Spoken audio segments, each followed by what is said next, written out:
আমি 253 নম্বর বুথের বুথ সভাপতি এবং বিএলএ 2 এর কাজ করছি।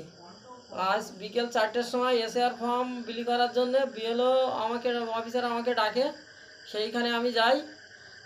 যাওয়ার পরে দুটো বাড়িতে ফর্ম বিলি করার পরে তারা ফর্ম বিলি করা বন্ধ হয়ে যায়। আজকের মতো